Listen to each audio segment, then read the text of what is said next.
नमस्कार, प्रवास अक्षर न्यूज नेटवर्क और आप सभी का स्वागत है। प्रधानमंत्री नरेंद्र मोदी की सरकार ने पिछले 8 वर्षों में अब तक की सबसे बड़ी कर कटौती की दिशा में कदम उठाने का ऐलान किया है।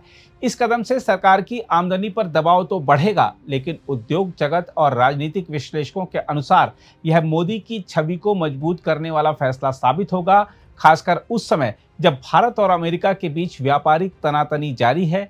इसके अलावा इस फैसले का बिहार विधानसभा चुनाव पर भी काफी असर पड़ सकता है।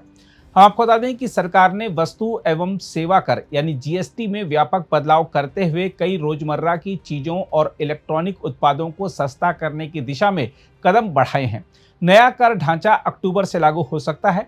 टूथपेस्ट, साबुन, hair oil, mobile phone, computer, सिलाई मशीन, साइकिल, एल्यूमिनियम और स्टील के बर्तन, ब्रांडेड परिधान और कई प्रकार की दवाइयां अब कम दाम पर उपलब्ध होंगी। इससे उपभोक्ताओं के साथ साथ उद्योग घरानों को भी लाभ मिलेगा। हालांकि इस राहत की एक बड़ी कीमत भी है, क्योंकि जीएसटी सरकार के राजस्व का प्रमुख स्रोत है।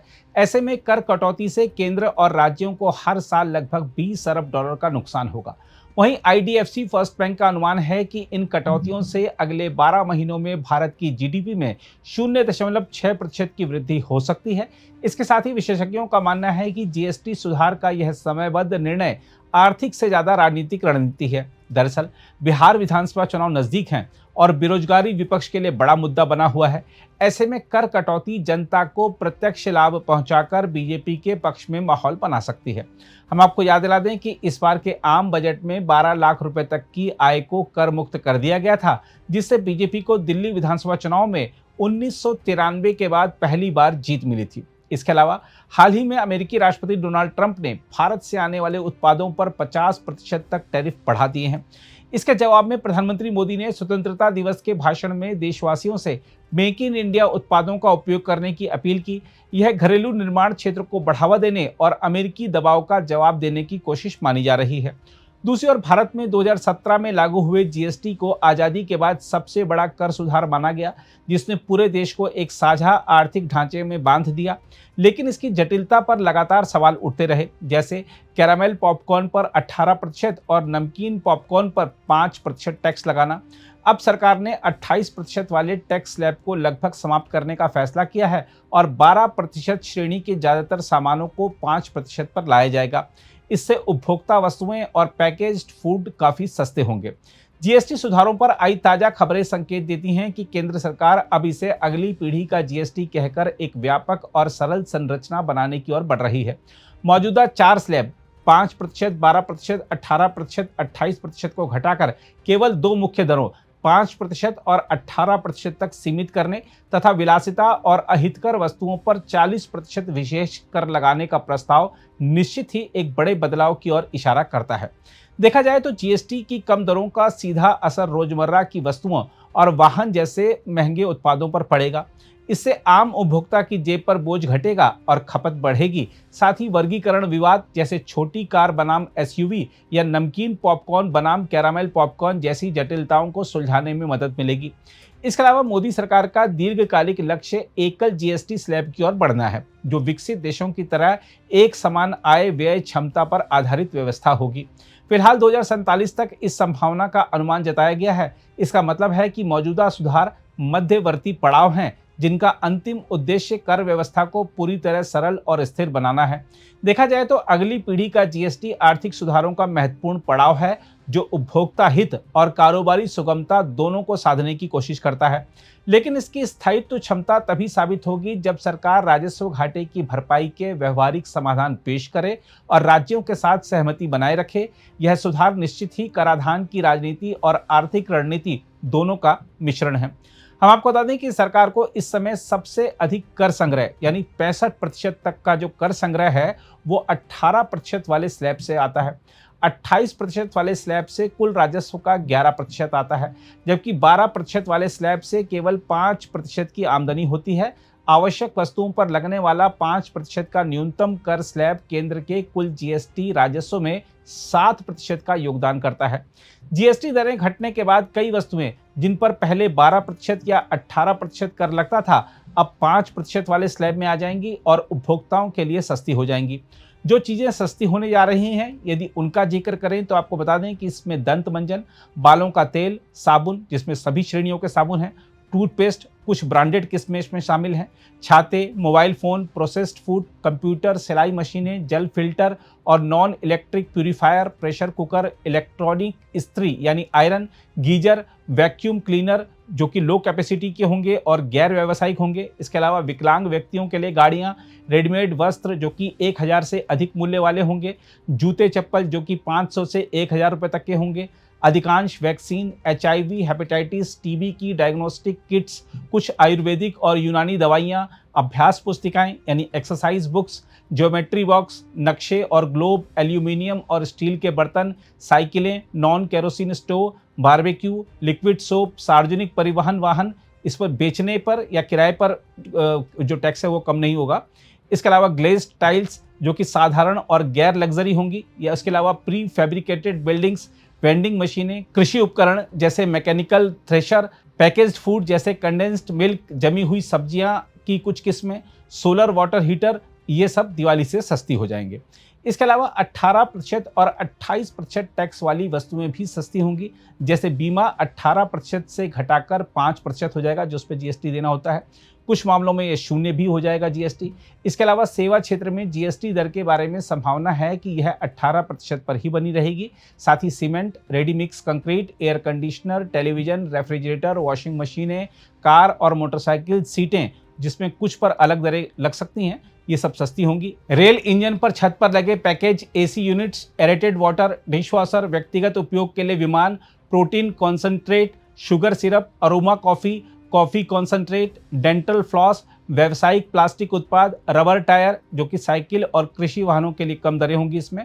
इसके अलावा plaster, tempered glass, aluminium foil, razor, manicure, pedicure kits और प्रिंटर भी सस्ते होंगे। बहरहाल मोदी सरकार का यह कदम उपभोक्ताओं के लिए दीपावली का तोहफा साबित हो सकता है, लेकिन सवाल यह है कि क्या यह लंबे समय तक टिकाऊ रहेगा। राजस्व में भारी गिरावट से राज्यों और केंद्र की वित्तीय स्थिति पर दबाव बढ़ सकता है। राजनीतिक लाभ तो निश्चित है, लेकिन आर्थिक स्थिरता बनाए रखने के लिए सरकार को वैकल्पिक रास्ते भी तलाशने होंगे। खैर, आइए देखते हैं इस मुद्दे पर क्या कह रहे हैं आर्थिक मामलों के विशेषज्ञ वेद जैन। प्रधानमंत्री जी ने लाल किले की प्राचीर से GST रिफॉर्म्स की बात की है। उन्होंने एक बहुत बड़ी घोषणा की है कि दिवाली पे एक GST का बहुत बड़ा तोहफा देने वाले हैं और वो होगा टैक्स रिडक्शन में, GST के टैक्स रेट में। मेरा ऐसा मानना है कि जैसी इन्फॉर्मेशन मिल रही है कि जो प्रेजेंटली टैक्स के रेट के स्ट्रक्चर 4 हैं वैसे तो, लेकिन हम 3 ही कहते हैं, 5, 12, 18 और एक 28 लगता है जो सिन गुड्स पे, लग्जरी गुड्स पे लगता है। तो इन 3 रेट को 5, 12, 18 को घटा के 2 में कर दिया जाएगा, यानी कि 12 वाले रेट को ख़त्म कर दिया जाएगा। बहुत सारी आइटम जो 12 में डे टू डे यूज़ की हैं, फूड आइटम्स हैं, फूड प्रोडक्ट्स हैं, ब्रांडेड आइटम्स हैं, गारमेंट्स हैं, चप्पल्स हैं, फुटवेयर्स हैं, ये जो 1000 रुपये से ज़्यादा के आइटम पे कुछ पे लगता है उन सबको 5% में ले आया जाएगा। और कुछ आइटम हो सकता है 12 वाली 18 में, जिसे हम थोड़ा सा कहते हैं कि शायद मिडिल क्लास और लोअर मिडिल क्लास के लिए नहीं हो, उसको 18 में लेकर जा सकता है। एक रेफ्रिजरेटर, फ्रिज के बारे में अभी और एयर कंडीशनर के बारे में क्लैरिटी नहीं है, लेकिन मैं समझता हूँ कि शायद हो सकता है इनको 5 में लाने के बजाय 18 में लेके जाए। तो आइडिया ये है कि ये रिफॉर्म्स हैं, बहुत बड़ा रिफॉर्म्स है कि अपने आप में, क्योंकि जब हमने 2017 में GST इंट्रोड्यूस किया था तो ये कहा था कि 1 नेशन 1 टैक्स। तो लेकिन ये देखते हुए कि एक टैक्स रेट सारी जगह नहीं हो सकता, लेकिन एक टैक्स रेट सब स्टेट्स पे होगा, तो हमने 4 स्लैब बनाए थे, 5, 12, 18, 28। अब ये कोशिश हो रही है घटा के 3 ही स्लैब रखे जाएं, 5, 18 और एक 28 वाला जो स्लैब होगा वो स्लैब नहीं होगा, वो बहुत कुछ लिमिटेड आइटम के ऊपर जो लग्जरी गुड्स हैं, जैसे टोबैको है, गुटखा है, इस टाइप के प्रोडक्ट हैं, या ऑटोमोबाइल भी जैसे लग्जरी गुड्स कहते हैं, उनके ऊपर शायद ये रेट आएगा।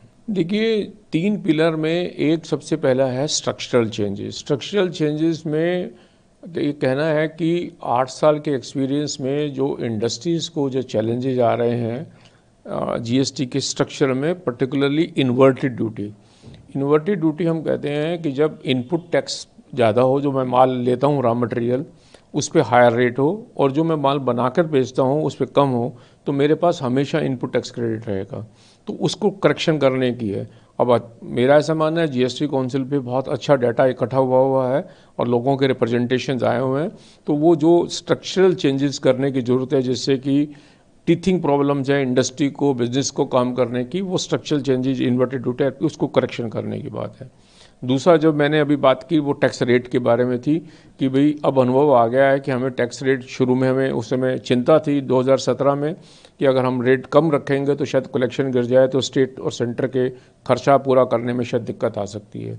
अब क्योंकि कलेक्शन बहुत अच्छी है, 24 लाख करोड़ से ज़्यादा की जीएसटी की कलेक्शन आती है, तो सरकार का ऐसा मानना है कि अब रेट को कम कर दिया जाए 12 से 5, वो दूसरा पिलर है। तीसरा पिलर है ईज़ ऑफ डूइंग बिजनेस के, उसमें है मेनली कि जो बिजनेसेस को जीएसटी के कंप्लाइंस में चैलेंजेस आ रहे हैं उसको कैसे इंप्रूव किया जाए। तो प्री फिल्ड रिटर्न मिलेगी, एक्सपोर्टर को जो क्रेडिट है वो ऑटोमेटिक आएगा, तो ऑटोमेशन करके बढ़ाने की होगी, ह्यूमन इंटरवेंशन को कम करने की कोशिश की जा रही है ताकि लोगों ईजियर हो जाए, रजिस्ट्रेशन ऑनलाइन होंगे, साइंटिफिक हो जाएंगे, सिस्टमेटिक हो जाएंगे।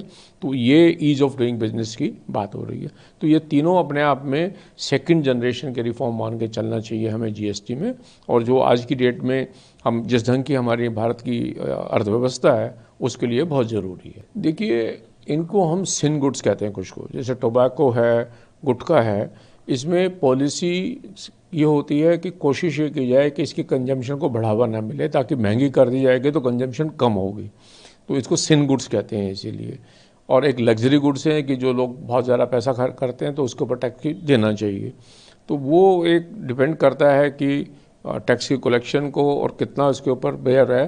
तो मेरा मानना है कि सिन गुड्स का जो टैक्स आएगा या सेस आएगी, जो भी आएगी, वो डिफरेंट प्रोडक्ट पर डिफरेंट आ सकती है और 40% तक आ सकता है इसके बारे में, और ये लगाना ज़रूरी है इसके लिए। इसके बिना तो देखिए, क्योंकि उसकी बढ़ोतरी मिलती है, गुटखा कोई नहीं चाहता खाना चाहिए, तो इसलिए कोशिश करती है सरकार इसको डिस्करेज किया जाए, इसीलिए सिन गुड्स के ऊपर टैक्स ज़्यादा लगाए। देखिए, प्रधानमंत्री जी की घोषणा कल 15 अगस्त लाल किले से हुई है। लाल किले से जो घोषणा की जाती है वो बहुत महत्वपूर्ण रखती है, और दिवाली 2 महीने बाद आ रही है, तो मेरा ऐसा मानना है कि अगले 10 या 15 दिन में जीएसटी काउंसिल की मीटिंग में ये प्रस्ताव कंसिडर हो जाएंगे, जो मीटिंग होगी, और वो जीएसटी काउंसिल इसको रिकमेंड करना चाहिए, क्योंकि इसमें सेंटर और स्टेट दोनों को ही बेनिफिट नज़र आता है, दोनों को ही इकोनॉमिक ग्रोथ होगी, बेनिफिट दोनों को आएगा। और उसके बाद जीएसटी काउंसिल से रिकमेंड हो जाएगा तो दिवाली से पहले इन एनी केस नोटिफाई हो जाएगा। अगर आप भी लेना चाहते हैं देश दुनिया की तमाम जानकारी, तो आज ही सब्सक्राइब करें हमारे चैनल को। साथ ही नीचे दिए बेल आइकन को जरूर दबाएं ताकि हर अपडेट आप तक पहुंच सके।